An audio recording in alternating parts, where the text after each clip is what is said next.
There we go. So, welcome, a very official welcome to this webinar, the first time. So, my name's Sheila Basson, for those of you who don't know me, which is interesting because it's kind of, I'm hosting this and I've not hosted for a long time where I don't know many people on the call, which is lovely actually. So very, very pleased to meet you. And I am hosting a free webinar with Kev Webster and Euan Jupe. I hope I've said that correctly. Is it Job or Jupe? I didn't even check. It's a job. I've had a lifetime of Job. it. Don't worry. Yeah. I like it sounds a bit more continental, Jupe. Zoop, yeah. I've I'll lived in take it. I'll take Spain. it. Job. I'll take it.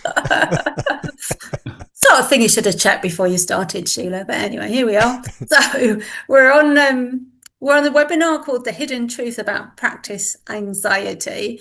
And so I haven't known Kev or Euan that long. Kev, I met out here in Spain. I live in Spain in a place called Albia. And he came over to a retreat that I was organising last year, about a year ago. And we hung out, we clicked. He showed me a couple of his magic tricks, which I really enjoyed. Way to win over my heart. And then later on this year, he came over with his business partner, Euan. And while they were here on another retreat that I'd organised, they asked me if I would organise a retreat for them out here in Spain. So here we are because I said yes. And so this is all new to me. I haven't actually seen them work together online like this. I've seen them in person in a coffee shop and heard lots of banter going on. So I'm curious to see how this is going to go. So just for those of you who don't know who Kev and Euan are, I'm going to read just a tiny bit of their bios. So Kev is a coach, a hypnotherapist, and a lifelong creator who helps people reconnect with their inner wisdom and build lives and businesses rooted in clarity, not chaos. He's got 40 years of experience in marketing and design and personal transformation, and he brings a grounded, no-nonsense approach to growth that feels good, not forced. And then a bit about Euan. Euan's a coach and an entrepreneur and said that quite with an accent as well, didn't I? Entrepreneur, hypnotherapist who has spent over 25 years building businesses and personally guiding others into deep alignment with their true nature. His approach is intuitive and catalytic, not about fixing issues, but about awakening to what we already are and have within. So I'm going to hand over to Kev and Euan. They are going to open up for questions a little bit later. So if you have any questions, just hold on to them and then we'll open a space up for you to be able to ask those questions. So over to you. Thank you. Lovely introduction, Sheila, from Euan Juppé. Thank you. Much appreciative. I can't tell you how many times that name gets mispronounced. It's usually mistyped, actually. I get letters with Jub, Judd, Jerk, Jack. But anyway, that's a separate issue. I'm not anxious about it, by the way. Got used to it. So thanks, Sheila, for hosting this, facilitating this. Very appreciative. And for all that have come on this call this evening, there are many I do recognize, some I don't, which is wonderful. Love to meet new people all the time. So we're going to do about an hour's worth. There will be some time for questions at the end if they arise. So the subject really is, the hidden truth about practice anxiety. It makes an assumption that if you're a therapist, if you're a coach, if you're in practice of any sort, that there are times when you will feel anxiety. It's a recurring thing. It happens for many people. It's happened for me. It may still be happening for you. And we're trying this evening to really explore the nature of that, how we can manage that, or in fact, overcome that, where we can see that coming from. Because if we allow anxiety to become a dominant part of our life or to affect our practice, that will then go across to our sessions and the results that we want to see for our clients, but we're not going to get because we're bringing that anxious energy to it. Now, I've experienced this, I still do, when I first began in therapy, even though I had a lot of experience in business, in communication, speaking to rooms of thousands of people in conferences and seminars. When it came to therapy, I had all sorts of hang-ups about could I do this? Do I have what it takes? Am I ready? Am I going to cut it? And sometimes still, That happens. So if you're a therapist or whatever you're doing front facing with clients and you feel this, even though you might have been doing it for some time or you've just started as a practitioner, you will experience this at some time. Granted, it's how we handle this makes all the difference. And once we understand why we get anxious sometimes, where it's coming from, and how we can manage it, I tell you, it's night and day difference. So that's what we want to explore this evening. And none of us went into therapy, I'm sure, because we thought it was a lucrative business. There are people making very good money from therapy, whatever your modality is. Very few of us, I'm sure, went into it because we love marketing and selling. There's one thing that keeps coming up when I talk to practitioners, it's just they love the practice side, but the marketing, getting out there and selling themselves is something which really does induce anxiety. All of that is surmountable. But I'm making the assumption that we got into this because of compassion, because we had a desire to see people's lives changed for the better. Perhaps our lives were changed because someone talked to us, someone did something in our life that gave us a transformative experience. And we thought, I want that. This makes me come alive. I can get passionate about that. So if that is you, then this session is for you. It's not about sharing techniques tonight. I know that that's something we want. How do I do this? How do I do that? And we're looking for some sort of template, shortcut, blueprint. It's not about techniques. It's not about trying harder. It's about lifting the weight off your shoulders to help you see where really that anxiety comes from and how you can process it in a different way to flourish rather than flounder. So that's what we're going to explore this evening. And it'll all be, I'm hoping, transformative, an exploration into what is already inside you, every one of you. It doesn't matter how old you are, how qualified you might be. We all have something of exceptional ability and capacity within us that we're going to tune into this evening. Right. That's the sort of foundation for this evening. Hope that makes sense. Again, if you have any questions, we'll save a space at the end and we can explore those. Kev.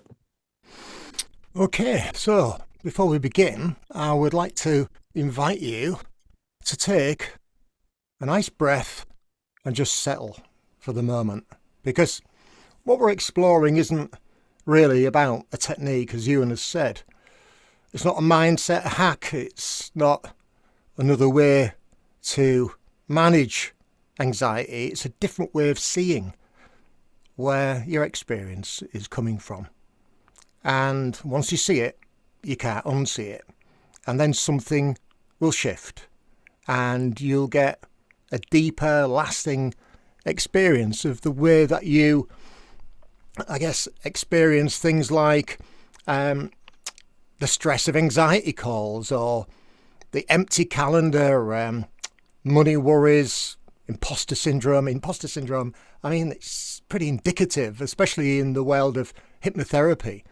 And, you know, what if nobody books me? Or, you know, what if I'm not good enough? Or what if my skills aren't honed enough? And what we see there happening quite a lot is that people they come to us and they'll say, I'll be ready when? I mean, if I had a pound or a dollar for every time I heard somebody say, I'll be ready when, I'll be a rich man. And it's always about thinking that they've got to add something. And what I've seen really is that comes from a place of insecurity, because the stress that they're feeling, and just a little side note here, when we're feeling that stress of being not good enough, then we are prey to marketers.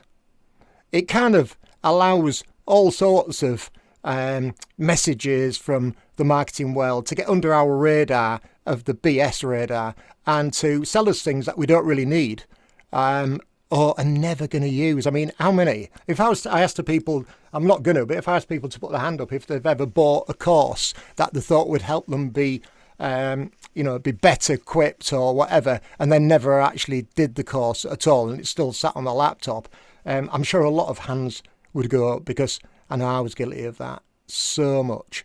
constantly buying books. Amazon's made a fortune out of me. But the reality is, stress isn't coming from your situation. It's coming from the meaning that your mind adds in that moment. So just let that land. Think about that. It's not coming from the situation. It's coming from the meaning that your mind adds in that moment. Because the truth is, the experience of your business is never created by the business itself. It's created by the way you think about it. The stories, the predictions, the interpretations that quite naturally move through your mind. And it looks like the outside world is doing something to us. But it's always the way that we're treating that, or we're using the power of our thinking. That's why two practitioners that can have completely empty weeks and one feels like a failure. I'm hopeless, nobody wants to buy my services, and we get into that story and the other person gets real excited and it's like, oh great, I've got loads of space to create. That's me, by the way. If I have a quiet week, I'm creating. I become a content creating machine because I just see it as being, I've got all this time. It's a gift. Same situation, completely different experience.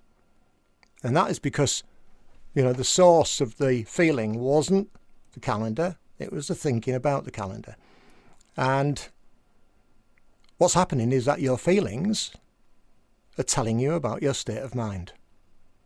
Your feelings are telling you about your situation. And when you're in that low state of mind, then everything looks like a problem. But when your mind settles, then that exact situation feels more manageable and it's full of possibilities as well. And yet, nothing out there changed. Only your thinking about it changed. And there's ways of kind of handling that in the sense of just recognizing the quality of the thinking that you're having in that moment. That your feelings are a barometer.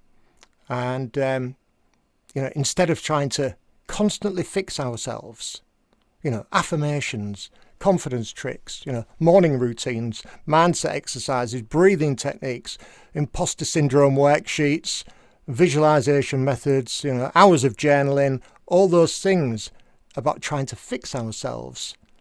Because I'm not saying those are bad things, but the way I see it is that relief is temporary. Because all of those techniques are attempts to fix your thinking. And it's kind of too late because you've already thought it. So by the time you're anxious, you've already formed that thought. By the time you're stressed, the meaning has already been added to it. And by the time you're catastrophizing, the movie's running already.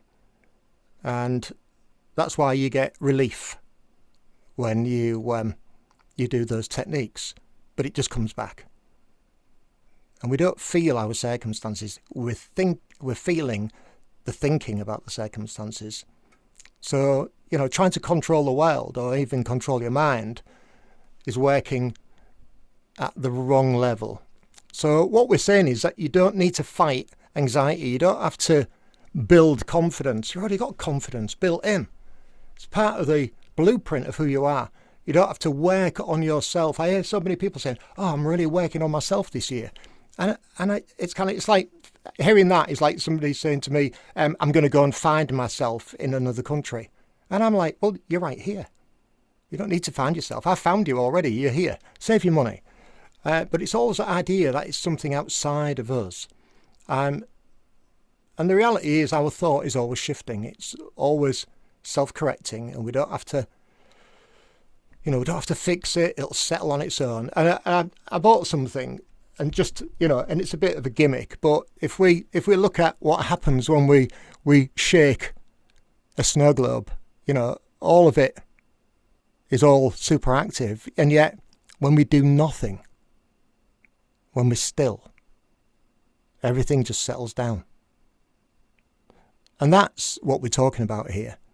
about really finding that stillness, that quietness, and trusting that once we find that quiet space, whether I go for a walk, that's my happy space. I go for a walk. It might be that you like to have a shower, or you basically go and do something else, walk away from the computer.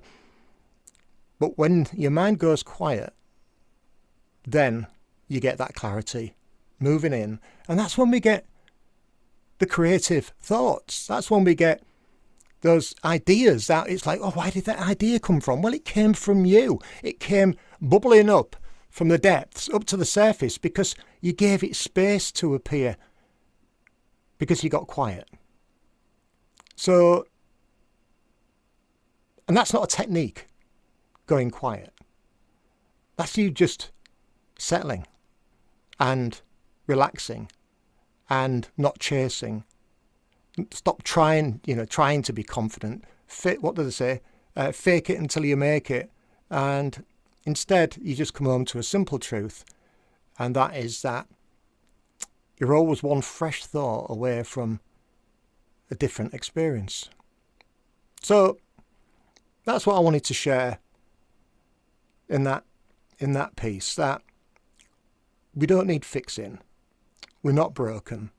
And we have everything that we need built in as part of who we are.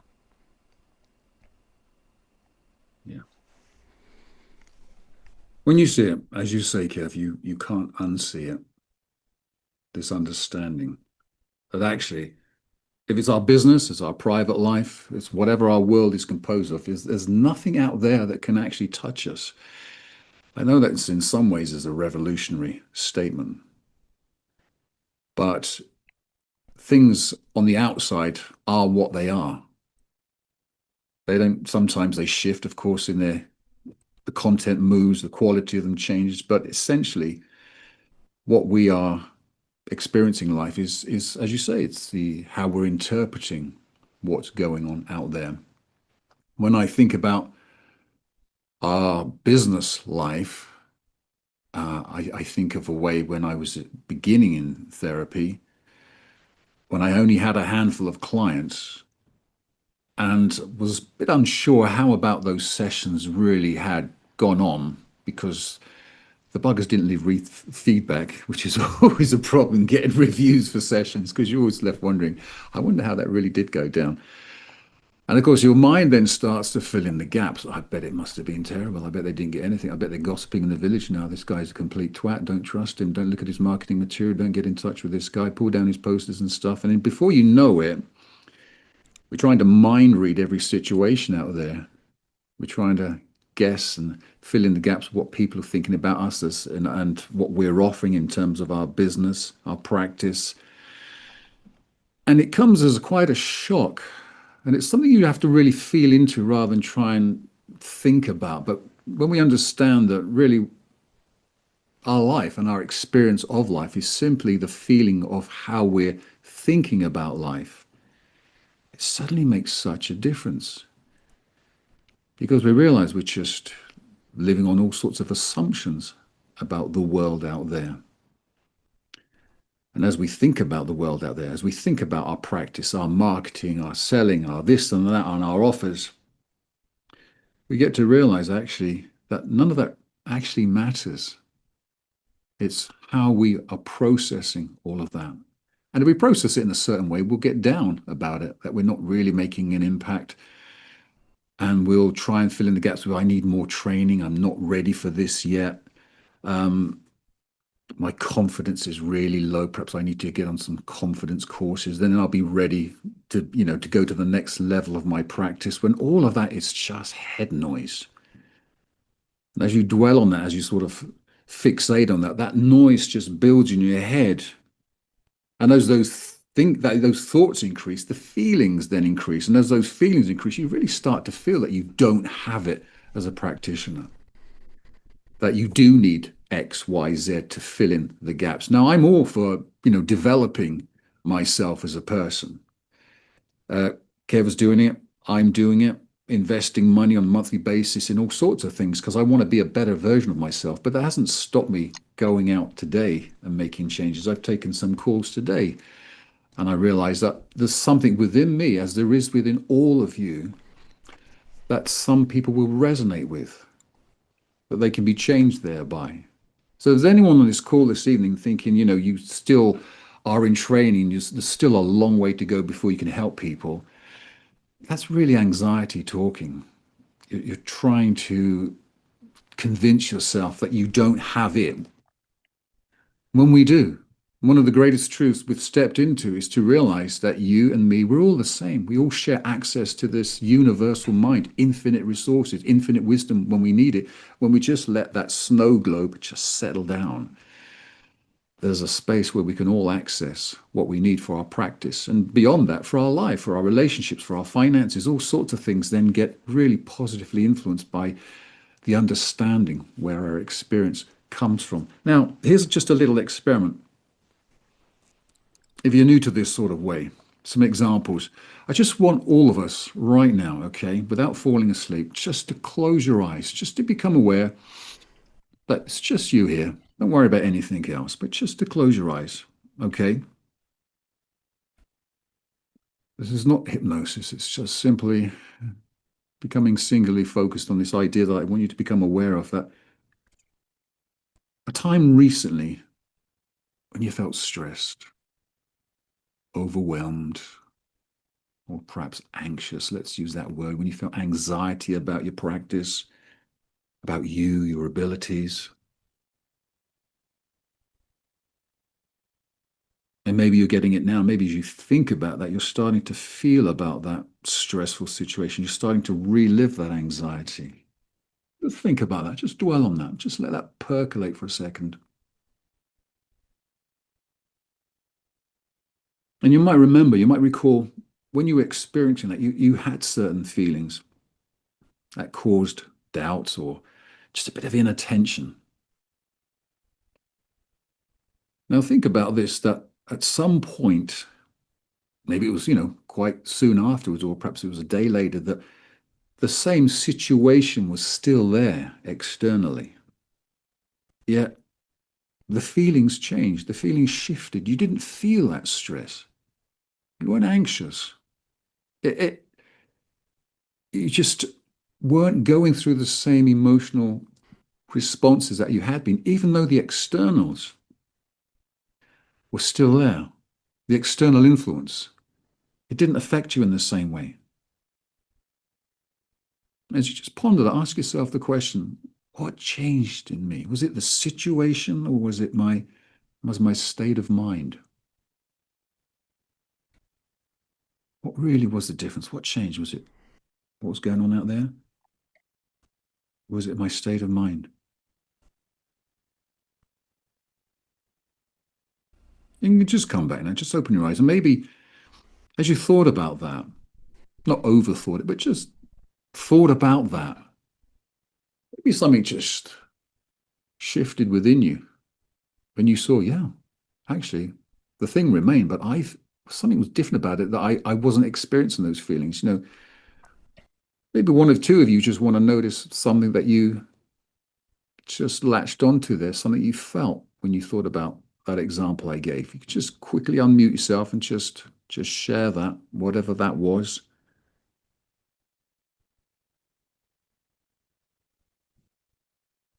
Just speak to anyone, recalling that situation.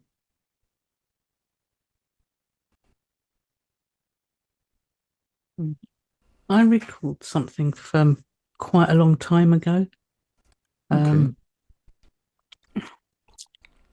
I'd say it was a couple of years ago. I had someone come in to see me. For some reason, I just started to feel anxious about seeing this person.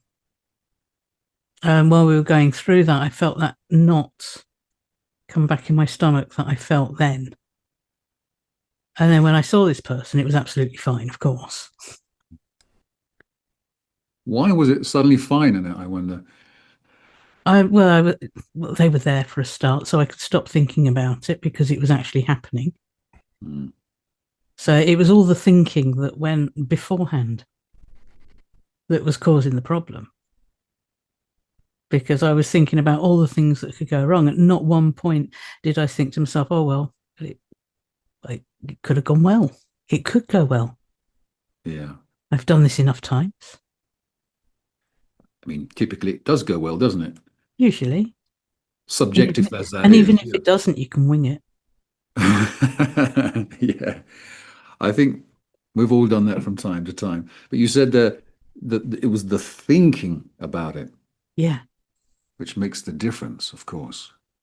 It was all the thinking, all the scenarios that I was creating. I was being very Yeah. creative. Oh my God, our imagination is, isn't it? The worst case, what if? Catastrophizing. What if they don't like my voice? What if they, my techniques are not going to hit? What if, what if, what if? There was something about this client, and I cannot for the life of me now remember what it was. But until that session, that's all I thought about. Yeah. And how did you started feeling the weight of your thoughts, I presume, or what? And then this knotting and this tightness. Hmm. Yeah.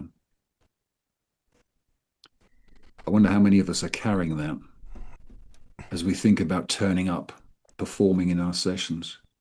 And I think it's a good thing in the sense that we really are compassionate people. We want to see change in our clients' lives. As I've said, there's very few of us doing it for money. Those who do want that usually don't stay and make money, but it's commendable that we want to do this.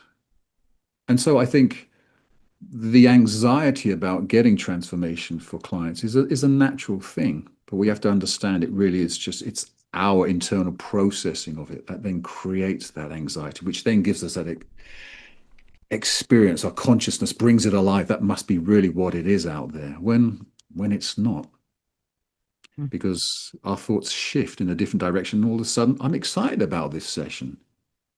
It's going to be good. Whatever happens, I'm here. I'm turning up, and I'm going to give it my best shot. That's insightful. Anyone else? Just recall now a similar situation when it wasn't really the externals of your session. It was just the way perhaps you were thinking about it.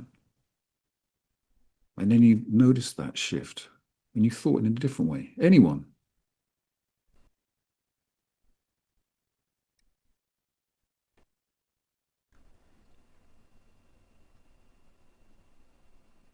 All right. Well, I think the conclusion there is that, as we've been trying to highlight here, much of the nervousness, the tension that we feel about these things is just something we are generating. And I've thought about this in numerous ways recently because I've gone through a house move and all sorts of things. And externally, there's been a lot going on in life. There's been things, perhaps you don't like about the government of your country, about finances. And we tend to think that person really bugs me, or this situation really gets me down. No, it doesn't. It's simply our processing of it, our interpreting it, our thinking about it that makes us feel a certain way, which then becomes a behavioral thing or an emotional thing we experience. And that might sound very simplistic, but for me, when I really understood that privately and also as a practitioner, as a therapist, as a business person, and it's night and day difference. Because I realized I was in control, that things can do what they want out there, people can be what they want, but how I'm responding to that is the most important thing. That's given me my experience. That's given me clarity. And within me is also this access to wisdom for any situation. I think sometimes in practice, we're unsure about what we should do. And that's when we perhaps revert to technique and we're not really present in the moment, listening for what's going on. But if we understand we have access to this innate wisdom, that we're never far away. As Kev said, we're just one thought away from that innate well-being. Then suddenly we're able to connect once more with what all of us have access to. So anxiety should reduce, if not disappear. That's how I see it.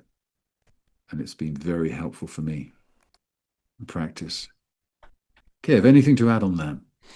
Yeah, Linda has commented in response to your Sorry, request Linda. there, and she said that unpredictability, a difficult personality, people's unrealistic expectations, a person who can't switch off for something and the session doesn't land well, a desire to give value for money and solve the problem, and the fear of letting the client down when it's not my fault but looks like my fault. Possible unfairness when I've studied so hard and done so many courses, and the concern that I may be perceived as taking advantage of people. That's an incredible list, a fantastic list. And I would put it all under the heading of pressure. You look at it and it's kind of like we put ourselves under so much pressure. And it immediately makes me think about the word presence, because I operate from a position of presence when I'm working with a client. I realise it's not all about me. It's not all on me. And this is something that has shifted really over the years. I used to go with a briefcase full of scripts and information and every trick in the book. And now I turn up with nothing. I turn up with trust in the process that something great will happen. So we put a lot of pressure on ourselves, and putting that pressure on ourselves creates an awful lot of insecurity. And then we're feeling that sense of insecurity. Then we go on that chain, that thought chaining mill, and it creates lots of feelings that we believe are true when they're not. And when we get an insight, it doesn't require any effort. There's no pressure. There's no techniques. There's no mental gymnastics going on. It just requires us to notice something that has already been true our whole life. We're born with that natural ability, that wisdom, that insight. And yeah, most of us grow up with, believing that our experience comes from what's happening around us, like, deadlines, clients, money, family, the future, the past, our business, our to-do list. And it can become really, really heavy. And when life feels busy or uncertain, like on that list from Linda there, we naturally try to fix things, try to fix ourselves, or try and fix our feelings. But here's the shift. And it changes everything. Your mind has a built-in reset. And when you stop wrestling with your thinking, then that clarity returns all by itself. And I'll give you a really quick example of this, what happened to me on Monday evening. On Monday evenings, I travel about 25 miles to go to a martial arts class. And I always set off early because I like to do a little bit of shopping at the supermarket beforehand. And I kind of like cut my time, nice and tight, but I can get some shopping in, and then I can go and find myself a parking space in the residential area where the class is held. And this particular week, I got my parking spot right near the doors, and I was like, oh great, I'm not having to walk like half a mile across the supermarket car park. And I just glanced at my phone, and I'd got a message from a student and said, Kev, is the class tonight or is it tomorrow night? Because you've sent an email out with, I'll see you Monday at 7:30, and then in the email it says Tuesday 7:30. And I'm like, oh no, rookie mistake. I didn't check the email properly before I sent it out. And I know I was rushing. And I thought, I'll get that email out tonight, and then I don't have to do it when I get home later, because I've got an appointment when I get home later. And I thought, oh, you idiot. Fancy doing that. That is a rookie mistake. I'm always telling people to double check things. And I thought, well, I can't fix it now. But I was annoyed with myself. Anyway, I got out my car, went into the supermarket, did my shopping and everything, got in the queue, and it's a busy time of night. And there's quite a few people after me, and I'm there in the queue, and I'm, the assistant's, scanning everything, and they said, oh, have you got your barcode for your discount, all that, did all that. And then she told me the price and I went, oh, my wallet. I'd forgotten my wallet. I'd left it in my car. I always put my wallet on the seat next to me in my car. And I thought, oh, damn. So I apologised to everybody in the queue, ran out to the car park, ran back in again. Very kindly, the person who was being served kind of like stood back, and the cashier said, oh, well, we'll get yours sorted now. So I got my card out and she went, oh, you'll need to scan your code again on your phone. Get into my phone, showed her that, and I could see there was and I was imagining that people were impatient. I mean, some of them might have been, but I was caught up in my thinking about it all, and my feelings have been, what a wally. I never do this. And then she said, oh, if you'd just like to tap your card. So I went to tap my card on the card machine, and it said, rejected, please insert. I'm like, oh, I can't believe this. So now I've put my card in the machine thinking that the world's conspiring to make me look a right plonker. And what do I do next? Instead of putting the PIN code for my card into the machine, I put the PIN code in for my phone for the machine. I'm like, what am I doing? I use my PIN card my card all the time. So I'm thinking, right, okay, it says I've got another chance. Then I put in my code to open the screen on my computer at home. Why, I do not know. And then it said, you have one more attempt. And I just stopped. And it was almost like everything froze in that moment. And I just said to myself, relax, settle down. And my fingers just went 1, 2, 3, 4. That's not my code, by the way.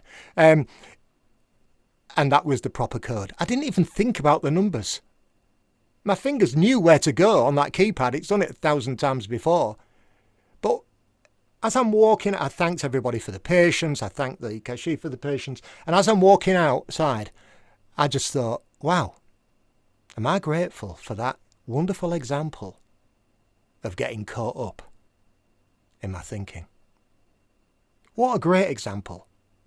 I'd forgotten all my, the irrationality. I'm putting in the wrong codes in for the card. I got caught up in my thinking in the moment. The feelings were there of everyone's judging me. I'm thinking I'm going to be late for my class. I was 5 minutes early for my class. I was fine. I got a parking space straight away. But I just sat in my car and just settled down, and I thought, what happened there? And I realised what happened. Basically, that email that I got, that message that I got to say that I'd got the wrong dates, I'd really taken it as being very personal. And I was feeling annoyed with myself. I was putting pressure on myself. I was even thinking, can I actually get into my platform to change my emails now in this moment? Like it mattered that much. And there was a great signpost. And I was grateful. Because do you know what? We all get caught out. None of us are perfect. But the fact is, we have a built-in reset. And that's what I accessed. In that moment, I just said, calm down.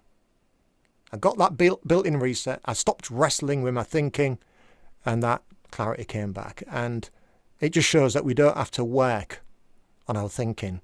We don't have to force that calm. We just need to stop. We don't have to solve our feelings. We don't have to analyse our feelings, because we already know how to settle. The same way that our heart knows how to beat, our lungs know how to breathe, our hair knows how to grow. It isn't something that we create in clarity. It's what happens when we're not tangled up in that storm of thinking. So I just wanted to share that. And thanks, Linda, for sharing that, because that was, you really covered everything in that one about pressure. So, Euan, I think you've got something to share with us as a little bit of an experience. Yeah. One thing I just picked up there, Kev, was never to go shopping with you. Sounds like a stressful experience. Not usual. Yeah, that's very insightful. Very insightful.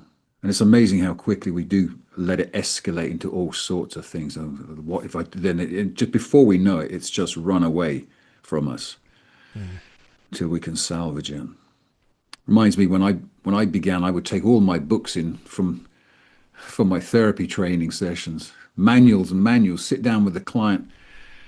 And I was so fixated on them, I was anxious because I was wanting to get technique right, the flow of a session right and everything. And perhaps, one or two of us have experienced this, and it just takes us away from being in the moment with our clients.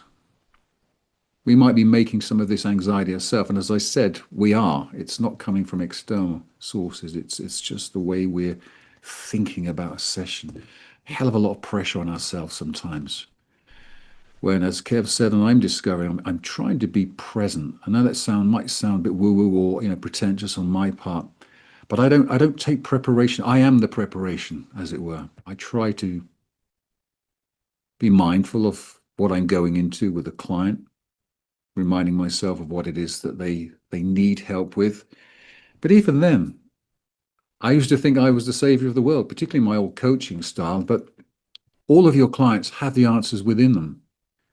And the pressure is somewhat deflated when you realize the solution, you don't have the solution, they do. It's simply a matter of guiding them to what's already within them. And we've talked about that innate health, that universal energy that animates all of us, has infinite solutions.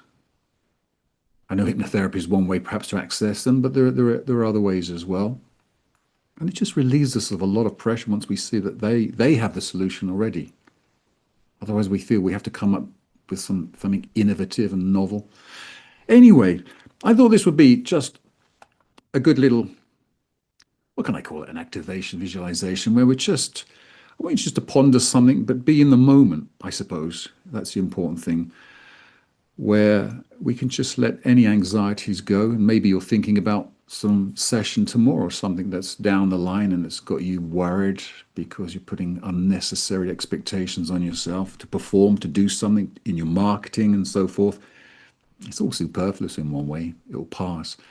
So again, I just want to ask you just to imagine you're going into a really beautiful space of absolute quiet and solitude. And the best way to do that is probably just to close your eyes, because that really does help us remove the external distractions. So just close your eyes. And again, if you're a therapist of any sort, you will know that breathing just helps us to relax. It's just to access a different state of mind, a higher state of mind. And as you become more aware of your breathing, you'll just notice that your heart will just calm down. You've brought anything this evening that's made you a bit anxious, nervous, overthinking. Start to become aware that that's falling away now. It's dissipating. You don't need to hang on to it. It's not serving you. And that's in your control to let it go, because that's all anxiety or stressful thoughts are. They're just thoughts. Let them pass. Let them go by like clouds across the sky. You don't need to hang on to them. And as I keep speaking, you'll become aware that that's exactly what's happening. Some of that stress is going. You realize it's superfluous, that actually it doesn't really exist as an external thing out there. It's just the product of our active minds, the way we're interpreting situations. Perhaps if we blame things all the time out there, we will miss really how our experiences are being created moment by moment. And even as I say this now, some of you are really starting to get some sort of insight into the nature of your thinking, and perhaps how it's been getting in the way of your practice, your private life. And some of that illusion is falling away, even as I speak, starting to see things differently. And as you see things differently, or you think things differently, you feel things differently, and your experience changes. And just let your conscious awareness bring it to life in a different way, empowering you to know that you've access to every resource. You don't need to go to some sacred space on the other side of the world, follow some ritual, a guru. It's all within you. All you need, every resource you will ever need to live your life successfully, to flourish, is within you. You have 24/7 access to it. I cannot add anything to it. There's nothing to add. You've got it all, every asset. You're in the flow of that divine mind, Christ consciousness, God, call it whatever you want, but I know that you feel it. And in this moment, just ask yourself the question, when I'm at my best, I am naturally what? What are you? When you're at your best, most effective, most in tune with your client's needs, with yourself. When I'm at my best, I'm naturally, what is that word? Don't overthink that. Just listen for the feeling of that, for an energy almost, I suppose. What is that state? Tap into it. Feel into it. Don't rationalize it, analyze it.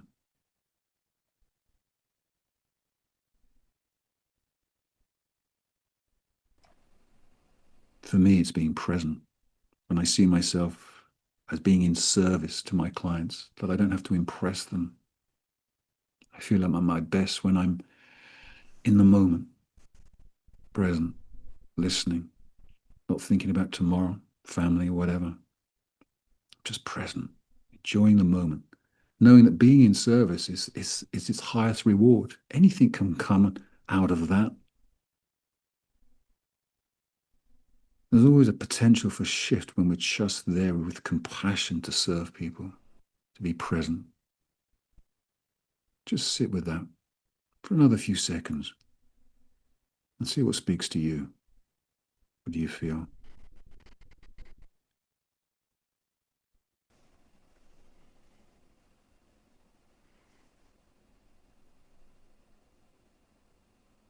That's it. All right. Just simply breathe out. I said breathe your last and then come back into the room. I don't mean that. I don't want you to be anxious about that. Maybe that was a useful exercise. We just reflect on these things, not overthink them, but ponder when you consider these things. I'm at my best when I'm naturally just present, calm down. And I love the snow globe thing, Kev. It really is poignant. All that froth of thinking going into our business, marketing. I've got Facebook tomorrow. I've got to use a YouTube video. And that's on top of everything else. Just let it all go. In some ways, most of that is superfluous. It's not going to change the world. But what does change the world is the presence you bring to your sessions. People pick up on anxiety. That's the last thing we want to transfer to them.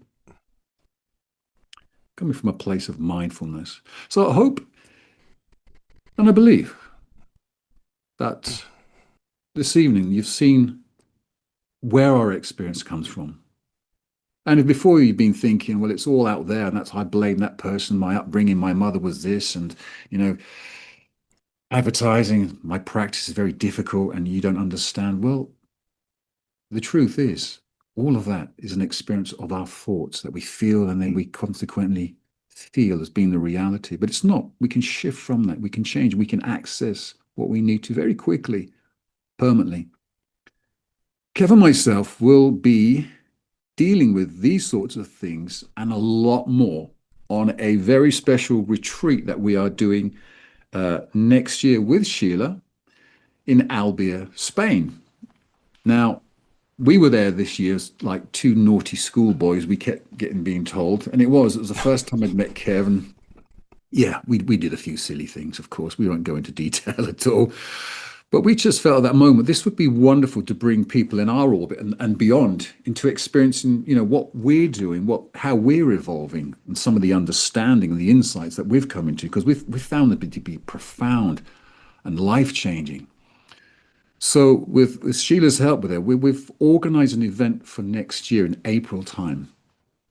And it's going to be called the Still Point Retreat, where we'll be talking and exploring these sorts of ideas, but also to, just being more mindful of who we are, what we possess, life that becomes not striving, but simply living from the overflow of what's already inside us, listening for that voice and returning really what we call home, where we can access really wonderful living that impacts our relationships, our business, and so forth. Now, I could go on and on about that. But we'll share a link in the end how you can access and what bit more about that is. But Kev, have I forgotten anything that could be useful to people on this call this evening? No, I think you've covered everything there about the retreat, but I have got something to share, and that is a very short video about the retreat. That kind of says it all. So what I will do is I will just click on here and click on the share. Oh, I need to share my sound as well, and share that, and share the. I'll just give us a thumbs up, Euan, if you can see that on the screen there now. Am I sharing that on the screen? Yeah, I can see it. Yeah. Okay, right. Let's see if this will play and we can hear the sound. Just give me a thumbs up if you can hear the sound straight away. Are you a therapist or business owner feeling stuck, tired of chasing the next strategy, the next technique, the next solution? What if clarity for your business came not from doing more, but from being more present? Welcome to the Still Point Retreat, April the 24th to the 26th, 2026, in sun-drenched Albier, Spain. 3 days on the Costa Blanca, where professional transformation meets Mediterranean magic. Here's how it works. Morning and evening sessions with Kev and Euan, grounded in the 3 principles, where you'll discover the clarity that makes everything in your business easier. No forced strategies, just deep insight that reveals your natural path forward. Then, well, the rest of the day is yours. Swim in the sparkling Mediterranean, explore beautiful coastal walks, savor incredible Spanish cuisine. Whether you're coming solo or with your partner, Albier is your playground. This isn't about adding more to your business toolkit. It's about removing the noise so your innate wisdom can guide you. So decisions become obvious. So client work feels effortless. So your practice thrives from presence, not pressure. Perfect for solo travelers seeking clarity and community, or couples wanting to reconnect while gaining business insight together. 3 days, professional breakthrough, Mediterranean bliss, the Still Point Retreat, where your business clarity doesn't come from another course, it comes from remembering who you already are. Your practice is waiting to transform. Reserve your place now.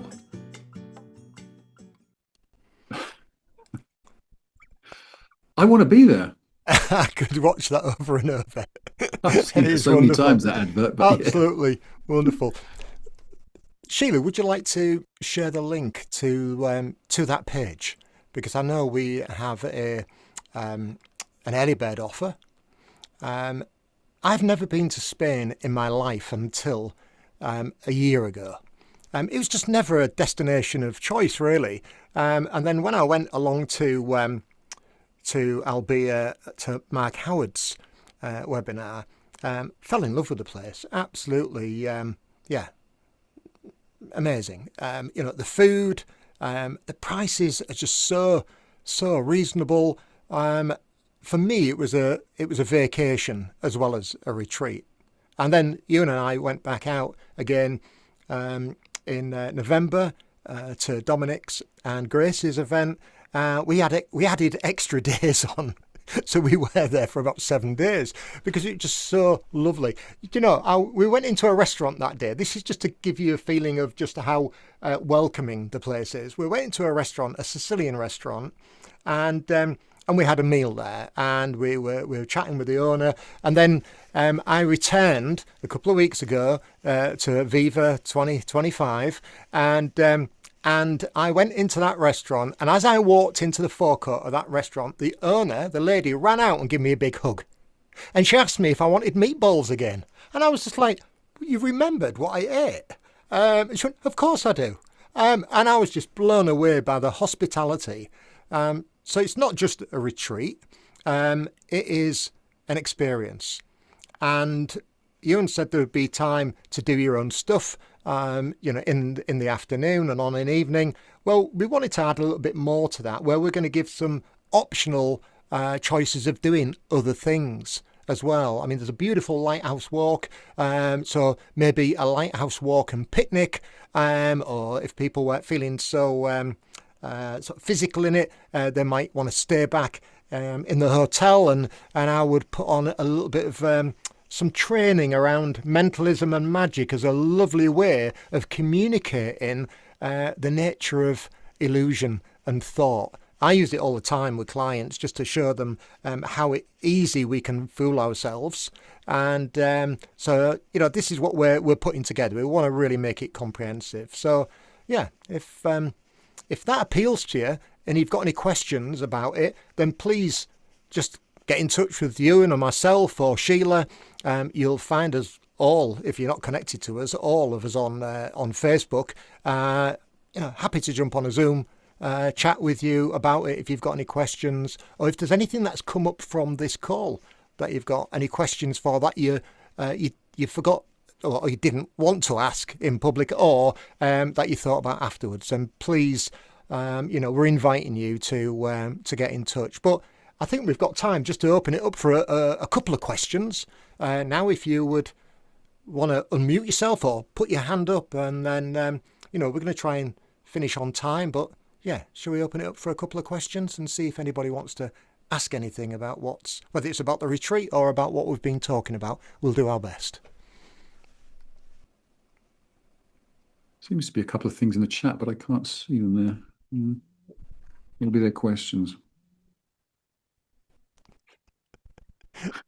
Yeah, Alan put, I think you should redo the video with "There's nothing beats the Jet 2 holiday music." I know, I know, okay, I get it.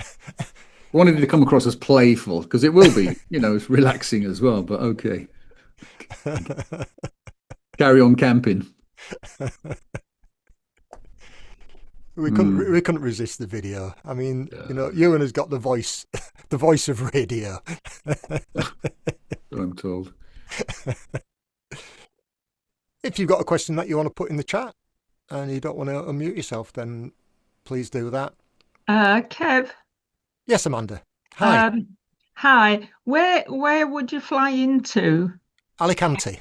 Alicante. And what sort of price are the flights? I'll just make a note of that. Oh, well, I think the flight, the last time I went out, is about 230 all in return to Alicante. And then there's Sheila's got some really good rates with the shuttle company, Benny Connect, which is about a half-hour trip from the airport to Albia.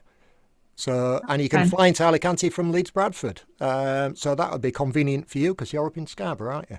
Yeah, cool. But Alicante is a great central spot.